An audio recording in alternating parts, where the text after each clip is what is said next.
Hi, Jakeem. With Isaiah traded, have you done any more work in the slot this week than you typically have over the first 6 weeks of the season? I've been working at receiver and just doing exactly what the coach had planned for me. Um, that's about it, man.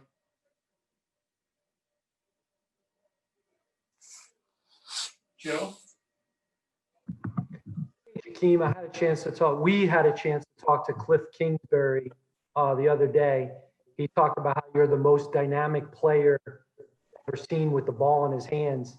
He also talked about how at the end of your time at Texas Tech, you had a little bit of a falling out, maybe a suspension or something. Can you just talk about what you know about Cliff Kingsbury and sort of the course of your relationship? Man, he's a great guy on and off the field. Yeah, I did go through a little, suspension or whatever. But he was there with me every step of the way.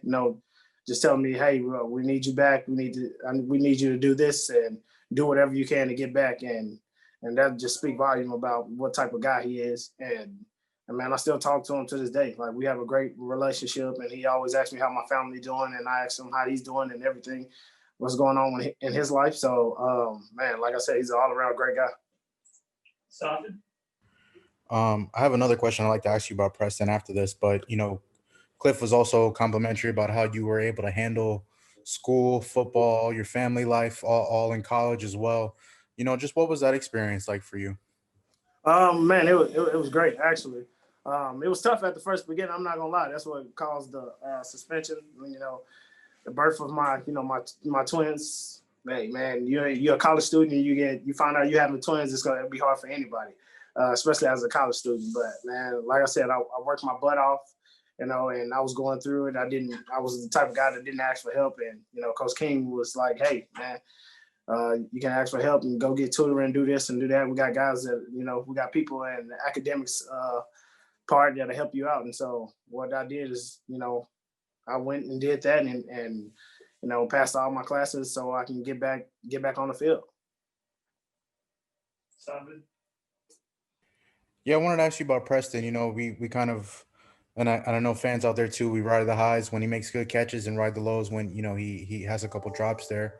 What can you say about a player like him who's still developing, still really young, has a lot to improve, but also has, seems to have like a bright future?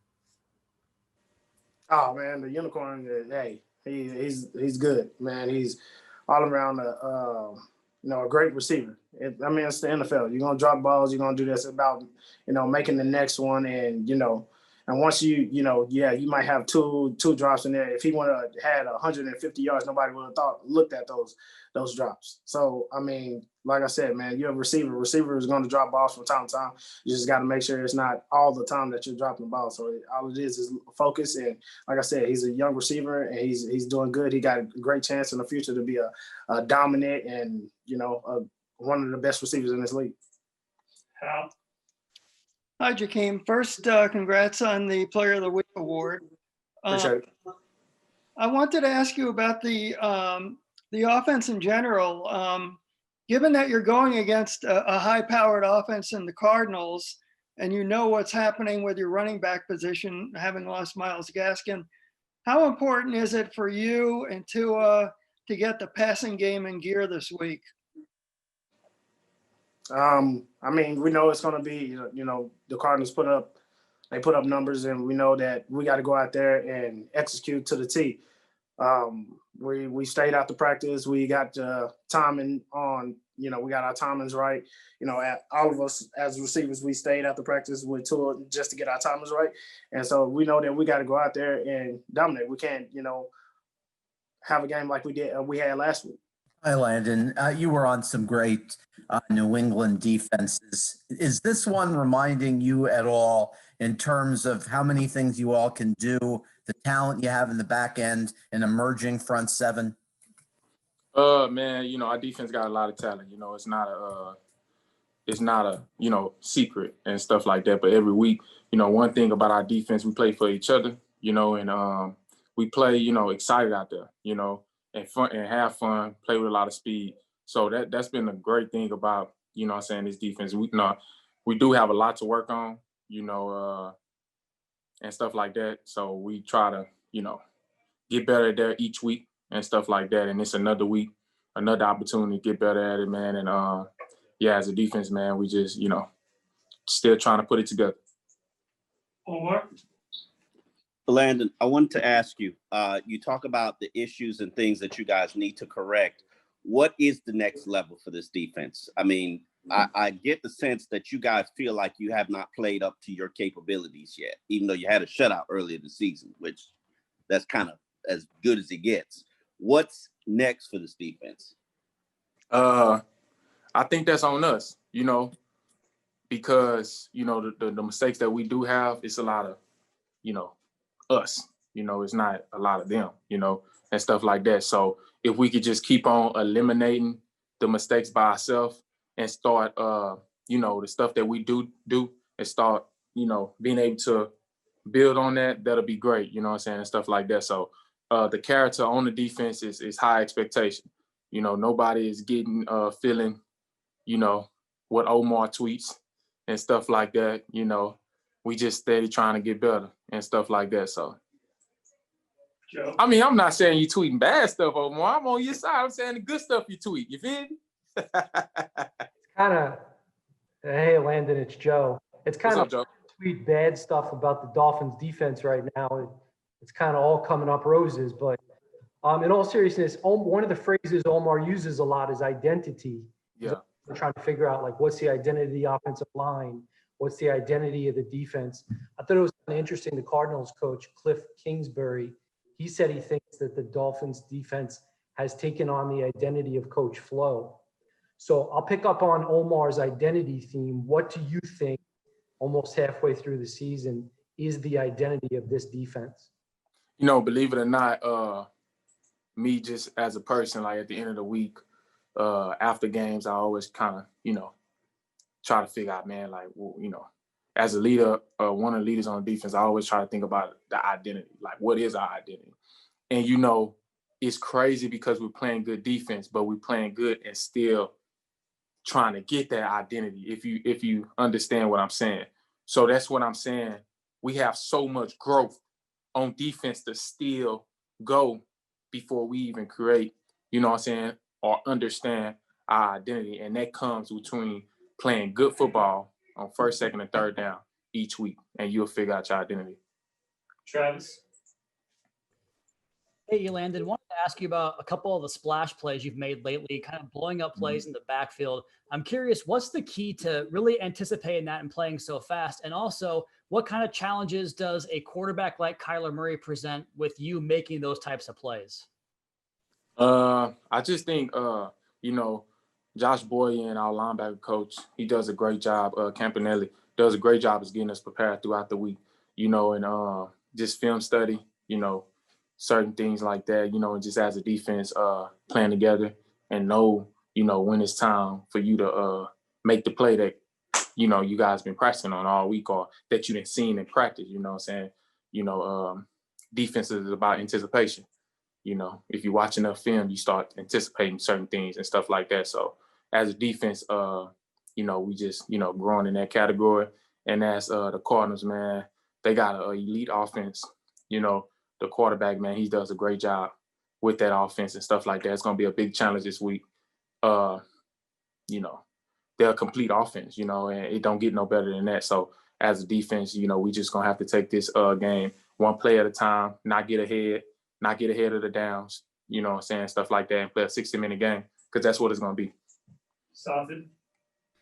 Yeah, Landon, I wanted to ask you a little bit more about Kyler Murray and stopping the run on Sunday. Kyler Murray's leading all the players in the NFL in yards per carry, and I think the Dolphins are also, top 4 in yards allowed per carry. So how is that, you guys have to work to get that area improved in the defense to be more well-rounded? Just like I said, it's a week-to-week thing, and this week we have to take it one play at a game because of him, because his capability of running, because his capability of throwing the ball. It's going to be a complete offensive game. They got great receivers. They got a good back in the running back and the quarterback, plus the quarterback can throw it, so it's just that aspect of it. And it's not going to be on the D-line. It's not going to be on the linebackers. It's not going to be on the back end. it's going to be on all of us as a complete defense, because to stop this type of player, this type of offense, you just going to have to play your job, do your job as a complete defense, play in and play out. Omar? I wanted to ask you this question about scrambling quarterbacks and the shadowing ability. Linebackers like you, I'm not saying that you're going to do it because, I don't know what you're going to do. But What is the challenge and what is the downside when you have to shadow a scrambling quarterback? Like, what does it take away? It just kind of depends on the defensive call. You can shadow in man, you can shadow in zone, you can shadow on all different type of things, So it's kind of the aspect of how you plan that role and whatnot. So my bad, I couldn't answer your question right there. It's just it's just certain levels to that. We'll take a couple more. Hal? Landon, I want to have a little bit of fun going back to the defensive identity theme of a minute ago. Some of the great defenses throughout history have always had nicknames. How do you feel about this defense getting a nickname, or do you have one that you use amongst yourselves? Is it too early to give you a nickname? What do you think? Man, we we haven't really been on that. We kind of just I know the media, I know the fans love the nicknames, but at the same time, we got a job to do each week. If we trying to, be in here create nicknames, Omar be on my head, man. He'll be like, E-Rod was talking about them nicknames in the media, and look at the defense that week, So week to week, man, we just take care of what we need to take care of, and that's playing for each other, play in and play out. Last one, Cam. Landon, what's up, man? Not to go off the nicknames, but we were hearing Eric Rowe talk last week, and he said y'all were hearing about the Rams D this, Rams D that all week leading up to the last game. It's another team with the Cardinals where, people are talking about collar and offense. Do you guys view these as respect games, ways to kind of get people to know that y'all have a good defense and it's different than last year? Man, to be honest, through your play, it'll come, So if people want to view it as respect game, everybody gonna view it off what they want to view it off of. We view it off of playing good defense, play in and play out, and all that'll come. And for the last couple of weeks, that's what we've been doing. And obviously, it didn't came, but at the same time, we got to continue to do it because that's how you build as a defense. Hi, Malcolm. How happy were you to play last week? And where would you say you are in your transition to receiver? Do you feel good about the progress you've made? How much more progress do you have to make, do you think? I was extremely happy. It was finally fun to get out there, get on the field and experience my first NFL game. So it's good to get that under my belt. And as far as progressing as a receiver, I think I've come a long way. I'm training at Navy, the pre-draft process and stuff like that. I think, like everybody else in the locker room would tell you, they have a long way to go, or, there's always room for improvement. So that's my mindset going forward. Safin? Hey, Malcolm, we all know you as a very prolific runner in college. Have you been taking some snaps in the backfield, this week as a running back, and could you see yourself doing that if asked to on Sunday? I come out to practice every day. I do it, whatever the coaches tell me. And whatever the game plan is, that's what we plan on doing this Sunday. So, Travis? Hey, Malcolm, good to see you again. We spoke to Jakeem just a few minutes ago, and he said that the receivers worked after practice with Tua kind of working on some timing. I'm just curious from your perspective, what are some ultimate things you can take away from staying after practice and putting in the extra work like that? You can't get anything right unless you work at it. So, especially with Tua coming in recently, we've been working with him since he's gotten here. So, we're not too far off, but there's some little fine tuning to do. The reps after practice are extremely important, just as important as the reps in practice. So I'm getting with him and trying to get things right every day. Omar? Malcolm, I wanted to ask you, last week, the coaches said that it was your performance in practice that week that earned you the opportunity and earned you plays in the game. How much do you think it was your chemistry that you have developed from working with Tua previously? And how much of that was just, I was just balling last week? You know, it's always good to, you know, have that history with somebody, you know, back all the way back to camp, throwing and catching with Tua. So it's good to have that. And also just coming out to practice every day with the mindset, you know, that you want to get better and take every rep like it's your last rep. So just having that mindset mixed with the history with Tua is just good to have. Cam. Hey Malcolm, what's up, man? Want to ask how much when you do those wildcat snaps, is it similar to you playing quarterback back at Navy? You know, there's some similarities, but obviously it's the NFL, so it's a lot different than playing at ECU or whoever we do be playing at Navy. So you know, there's some similarities, but it's a whole different league here. So Hal. Hi, Malcolm. Going back to that overtime work that you're doing after practice, roughly how much time are we talking about that you guys spend out there? And whose idea was it to put in that extra work? It depends on the day. It depends on how practice is going and if we need to work on something. So it can range from 5 to 30 minutes, depending on what we need to work on. And it wasn't really anybody's idea. It's kind of just yeah, I feel like we all just kind of got together at the practice and knowing that we need to work on something. So kind of became a trend, and you know, it's day by day how long we stay after. Joe. Hey, Malcolm, regarding Tua, what have you noticed about his demeanor? How would you describe his sort of approach, what sense you get from him this week, especially, you know, having a game under his belt? I don't think it's changed much. He's always been the same guy. He's always confident. He's always hard working, and you know, he has a great personality in the huddle, outside the huddle, and in the locker room. So not much has changed.